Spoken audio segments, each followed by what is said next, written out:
eBay time again.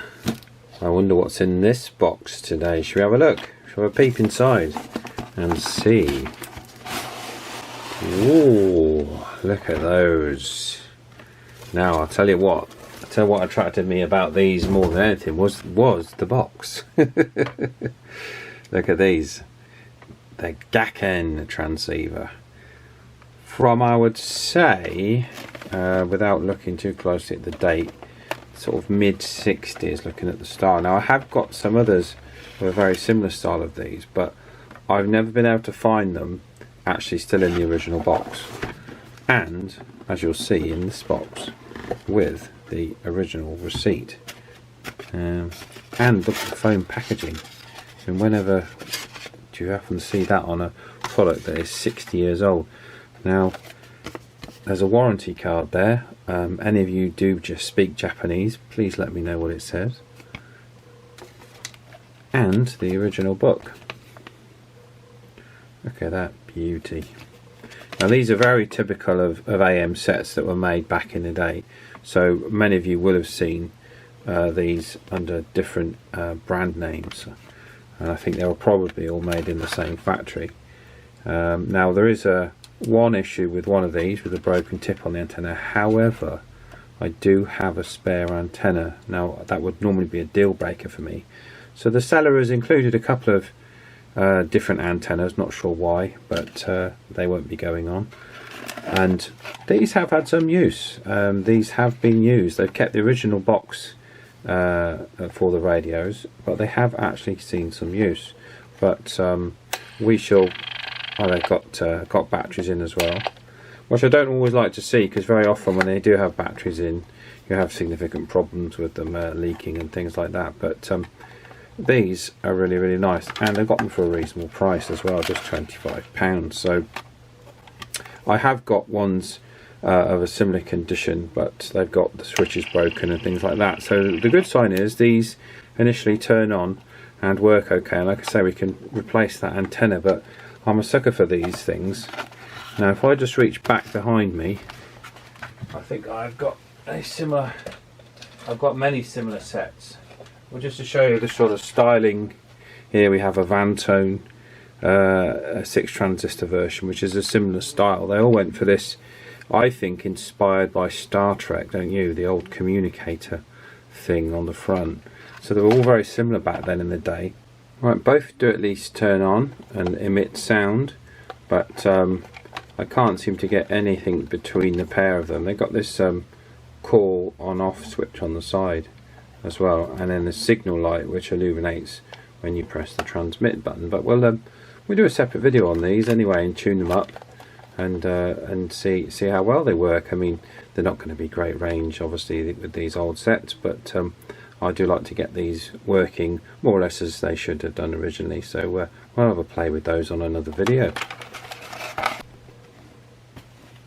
Right, in the second box, what delights could be in here for me? But I wonder what's under.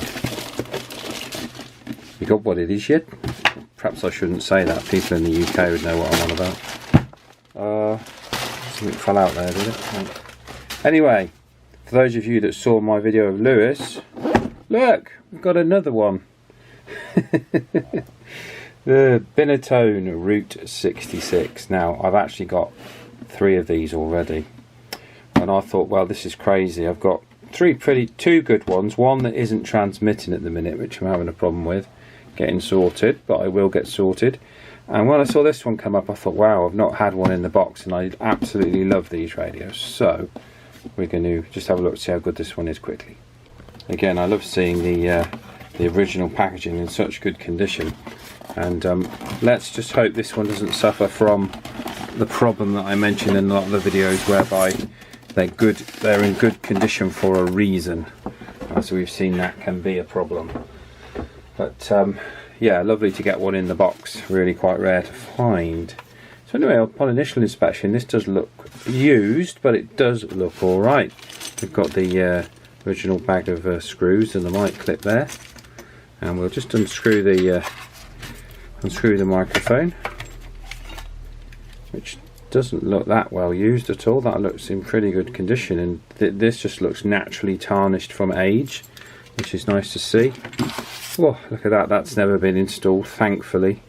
I mean, quite why people put these on the... I mean, I understand, but goodness me, the amount of damage that these things over the years have done to cases, and you'll have seen in my videos, I 3D print my own versions of these, and I put flat rubber washers in there to even protect them from the plastic. I don't want the plastic scratching the paint on these lovely old vintage radios.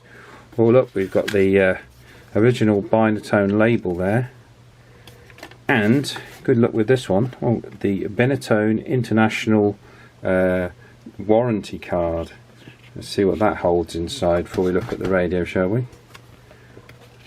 Oh, look at this. A 1-year guarantee. I wonder if it's still valid all these years later. And a customer questionnaire there, which you can fill out for your warranty. And I wonder where if anyone lives near Beresford Avenue, Wembley, Middlesex. I'm sure it's still there. But yes, wow, that couldn't look any newer, could it really? I mean, the box anyway, but the radio I imagine has been used, but not very much. Looking at that, not very much at all. And look, it's still got the lovely original sticker on, so I'd say this hasn't been used hardly at all. Let's turn that around the right way.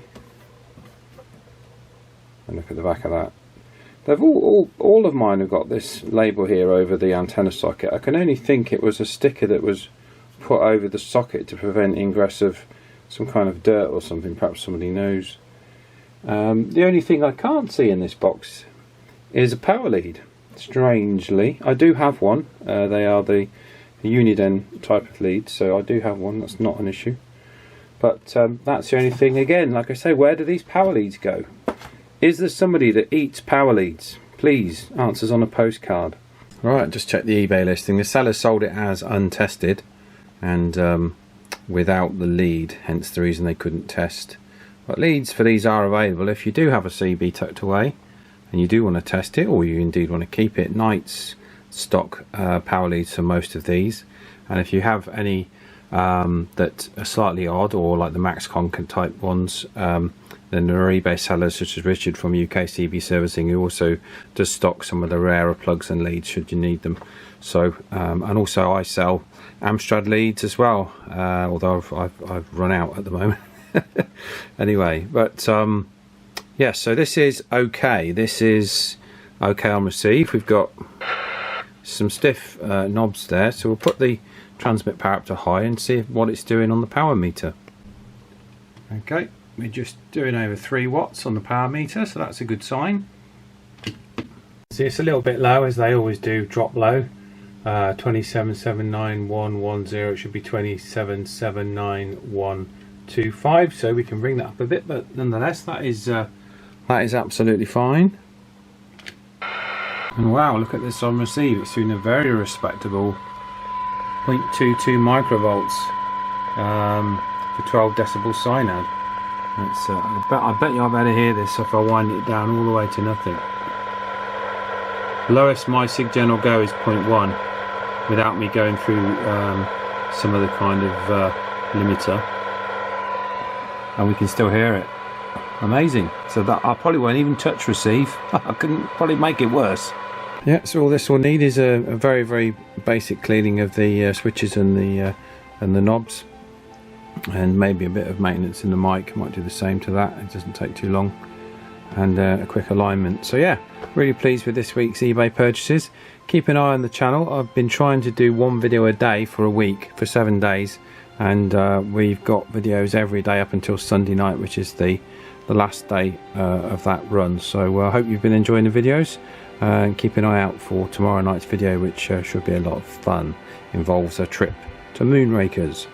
Catch you next time.